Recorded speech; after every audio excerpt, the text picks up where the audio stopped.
నేను doctor Kranthikeya Reddy, MD internal medicine and diabetologist, Pure hospital, Sainikpuri.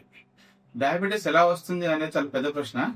ఎలా వస్తుంది అనే దానికన్నా డయాబెటీస్ ని ఎలా కంట్రోల్ చేసుకోవాలి అనేది చాలా ఇంపార్టెంట్. మాకు డయాబెటీస్ కంట్రోల్ చేసుకోవడం ఎలా అంటే, యూజువల్ గా మనం షుగర్ పెరగడం అంటే ఏంటిది, బాడీలో ఉన్న నార్మల్ షుగర్స్ ఏదైతే 120, 130 మిలీగ్రామ్స్ పర్ డెకాలీటర్ అని చెప్తారో దానికన్నా ఎక్కువగా 150, 160, 170 ఎబో, 200 ఎబో ఎప్పుడైతే స్టార్ట్ అవుతుందో మనకి షుగర్ పెరిగింది అని చెప్తాం.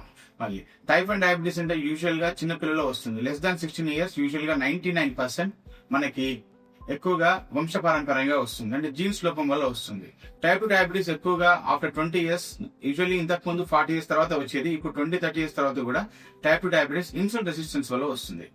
షుగర్ పెరుగుతుంది, ఒక మనిషిలో పెరుగుతుంది అంటే 80% దానికి రూల్ ఏంటో తెలుసా? Stress. Stress is a major rule. That plus 80%. Only 20% మనకి ఫుడ్ హెల్ప్ చేస్తుంది దేనికి, షుగర్ పెరగడానికి. కాబట్టి మనం ఇప్పుడు స్ట్రెస్ గురించి మాట్లాడుకోవాలి. ఒక మనిషికి స్ట్రెస్ ఎక్కువవుతున్నప్పుడు బాడీ లోపల ఎడ్రినలిన్ అనే హార్మోన్ ఎక్కువగా రిలీజ్ అవుతుంది. ఎడ్రినలిన్ అనే హార్మోన్ ఎక్కువగా రిలీజ్ అయినప్పుడు అది గ్లూకోకార్టికాయిడ్ అనే స్టెరాయిడ్ హార్మోన్ స్టిమ్యులేట్ చేస్తుంది.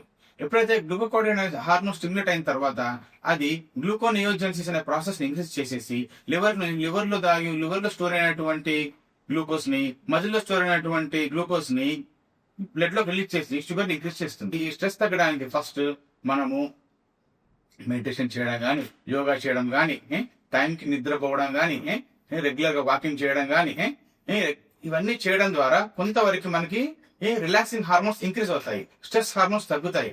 దీని ద్వారా మనం మెకానికల్ గా కొంతవరకు స్ట్రెస్ తగ్గించుకోగలం. షుగర్ అనేది రివర్సిబుల్ అవుతుందా? షుగర్ అనేది రివర్సిబుల్ అవుతుంది.